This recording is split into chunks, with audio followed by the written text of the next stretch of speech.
जय हिंद साथियों। हम सब आज की क्लास में देखेंगे समास को।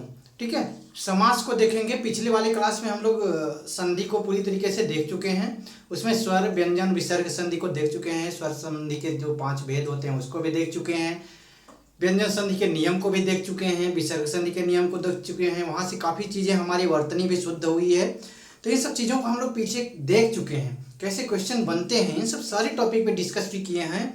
साथ में हम लोग ट्रिक को भी देखे हैं। ठीक है, जिसको आप बोलते हैं ट्रिक, वो कोई ट्रिक व्रिक नहीं है, वो आप एक्चुअली है तरीका करने का, जल्दी से करने का तरीका। वो सब कहाँ से आया? जब आप करोगे, प्रैक्टिस करते हैं हम, तो ट्रिक निकल के आता है। कौन? यानी कि जो टर्म्स होते हैं उसको खाने सीख जाते हैं हम, यानी कि उसको ख़त्म करने सीख जाते हैं। बीच में ही ख़त्म करके मेन आंसर पे हम लोग आ जाते हैं। उसी को बोलते हैं हम लोग ट्रिक। ठीक है, उसी कड़ी में आज हम लोग देखेंगे समास को। समास को भी उसी वैसे ही देखेंगे जैसे हम लोग संधि को देखे हैं। ठीक है, चलिए देखते हैं समास को। यानी कि इसको भी जब हम लोग देखने लगेंगे ना, ये सब समास को करने के तरीके जो देखेंगे कि जल्दी से कैसे पहचान पाएंगे, एग्जाम में टाइम सेविंग कैसे करेंगे सर। ठीक है, देखिए समास को पढ़ते हैं तो समास क्या होता है? समास का शाब्दिक अर्थ होता है संक्षेपण, अर्थात संक्षिप्त कर देना। किसी चीज को छोटा कर देना ही क्या कहलाता है? समास कहलाता है। बातें समझ में आई? यानी कि समास का शाब्दिक अर्थ क्या हो गया? संक्षेपण, अर्थात संक्षिप्त कर देना, अर्थात छोटा कर देना, किसी भी बात को छोटा कर देना। अब देखिए इसको देख लेते हैं व्युत्पत्ति। व्युत्पत्ति क्या है? सम प्लस आस से मिलकर के बना है समास। ठीक है, देखिए सम का मतलब होता है पूर्णतया, आस का मतलब होता है निकट आना अर्थात मिलना। ठीक है, अर्थात बोल सकते हैं हम कि दो या दो से अधिक पदों का पूर्णतया निकट आना अर्थात मिलना ही क्या कहलाता है? तो बोलिएगा कि समास कहलाता है सर। दो या दो से अधिक पदों का पूर्णतया मिलना या फिर निकट आना क्या कहलाता है? समास कहलाता है। अब इसकी परिभाषा देख लेते हैं सर। देखिए परिभाषा, एक अच्छी सी परिभाषा देख लेते हैं कि दो या दो से अधिक पदों के मेल को जिनके संयोजक चिन्ह मतलब कंजक्शन जो होते हैं, ठीक है, जो मिलाने वाले शब्द होते हैं, ठीक है, संयोजक चिन्हों का लोप हो जाए उसे समास कहते हैं। जैसे कि एग्जांपल में हमने लिया कि राम और श्याम। क्या लिया डियर? तो बताइएगा कि राम और श्याम। यहाँ पे जो मिलाने वाले शब्द था, तो क्या मिलाने वाला था? तो और। ठीक है, तो इसको देखिए जब समास होगा ना तो और का लोप हो जाएगा। इसी को हम पढ़े हैं कि संयोजक चिन्हों का क्या हो जाएगा? लोप हो जाएगा। संयोजक चिन्हों का जब लोप हो जाता है तो वहां पे समास होता है। ठीक है, जैसे राम और श्याम, तो क्या बन गया? राम श्याम। ठीक है, राम श्याम। राजा की माता। अब देखिए यहाँ पे की था, की क्या था? संयोजक चिन्ह था। ठीक है, संयोजक चिन्ह था तो इसको जब हम मिलाएंगे तो राजमाता हो जाएगा। क्या बन गया? राजमाता, राजा की माता। बातें समझ में आई? कैसे बना? समास के द्वारा बना। ठीक है, आगे देखते हैं कुछ इसमें। देखिए फैक्ट है, उस फैक्ट से क्वेश्चंस की कई एक बार बनते हैं क्वेश्चन कि समास का विलोम क्या होता है। कई एक बार पूछा गया है इसको, तो आप सब क्या स्टार लगा करके ऐसे लिख लीजिए। ठीक है, लिख लेंगे कई एक स्टार लेकर के। ठीक है, क्योंकि समास का विलोम विग्रह कर देते हैं लोग। समास का जैसे संधि का विलोम होता है विच्छेद, वैसे समास का विलोम लिख देते हैं विग्रह। लेकिन यह नहीं होता है, नहीं होता है, नहीं होता है। समास का विलोम जो होता है अपोजिट क्या होता है? व्यास होता है। व्यास का मतलब क्या होता है? विस्तार कर देना। ठीक है, उसको बढ़ा देना।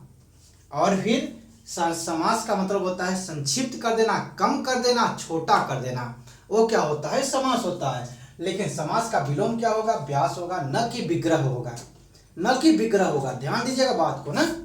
ठीक है, अगला जो फैक्ट है क्या है कि दो या दो से अधिक पदों के मेल से बना एक ही पद, जो दो या दो से अधिक पदों के मेल से बना एक ही पद। जैसे यहाँ पे बोले हैं कि एक दो, यानी राजा और माता दो पद थे, तो दो पदों के योग से जब मिल करके बना एक ही पद क्या कहलाता है? सामासिक पद कहलाता है। इसे क्या कहते हैं? इस वाले चीज को, जैसे राजमाता बन गया तो क्या बोलेंगे? सामासिक पद, या फिर समस्त पद बोलेंगे। इसी को क्या बोलेंगे? समस्त पद भी बोलेंगे। या फिर समासिक पद। आपसे क्वेश्चन दे करके पूछा जाता है इसमें से समासिक पद है, तो जहां पे समास हुआ रहेगा उसी को क्या बोलते हैं, समासिक पद। जिस शब्द में समास हुआ रहेगा, समास का मतलब कि संक्षिप्त करके लिखा गया रहेगा, वही क्या होगा, समासिक पद अर्थात समस्त पद होगा। अगला क्या है फैक्ट कि समस्त पद को खंडित कर पदों को अलग करने की क्रिया क्या कहलाती है, समास विग्रह कहलाती है, अर्थात विग्रह कहलाता है। देखिए समास को तोड़ने की प्रक्रिया ना विग्रह होता है, और फिर संधि को तोड़ने का प्रक्रिया क्या होता है डियर, तो विच्छेद होता है। ठीक है, ध्यान रखिएगा इन दोनों बातों को। संधि को तोड़ने की प्रक्रिया हम लोग पीछे पढ़े थे, क्या होता है, संधि को तोड़ने का प्रक्रिया विच्छेद, और फिर समास को तोड़ने की प्रक्रिया विग्रह। बातें समझ में आई? तो इसको भी नोट डाउन कर लेंगे आप सब, इसको भी नोट डाउन कर लेने हैं अपनी नोटबुक में। बातें समझ में आई ना?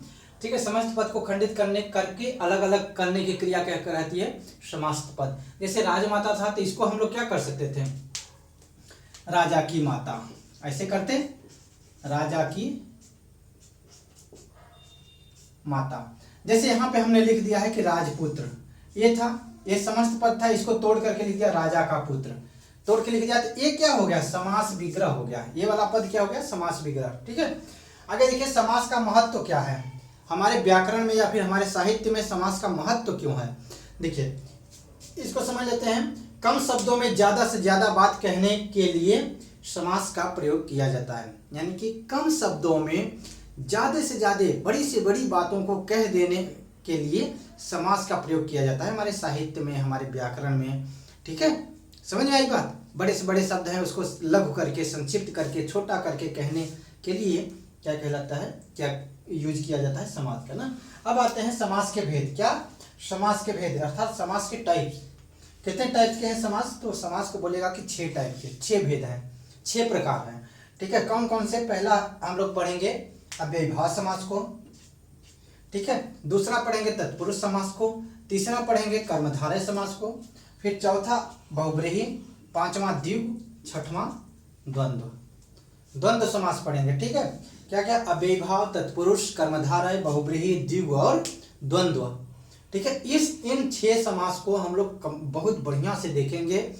देखिए इसके कॉन्सेप्ट के साथ साथ जो कॉन्सेप्ट होते हैं उसको सिखाने के साथ साथ हम आपको सिखाने वाले हैं इसको बेहतर ढंग से, जल्दी से, टाइम सेविंग करके कैसे एग्जाम हॉल में हम लोग कर पाएंगे, यानी कि बेहतर परफॉर्मेंस कैसे कर पाएंगे, बेहतर प्रदर्शन कैसे कर पाएंगे, इन सब चीज़ों को हम लोग आगे वाली क्लास में चर्चा करेंगे, यानी कि नेक्स्ट क्लास में।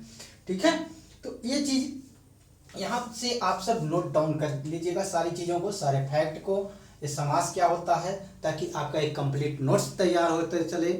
इस वजह से मैं सोचता हूँ कि सारी चीज़ें आपको बताता चलूँ। ठीक है, तो आज की क्लास में इतना ही, मिलेंगे नेक्स्ट क्लास में। अगर वीडियो आपको अच्छी लगी हो तो वीडियो को लाइक तो ज़रूर कर दीजिएगा, और फिर आपको लगे कि हमारे आसपास जो हमारे सगे संबंधी रहते हैं, जो हमारे दोस्त फ्रेंड रहते हैं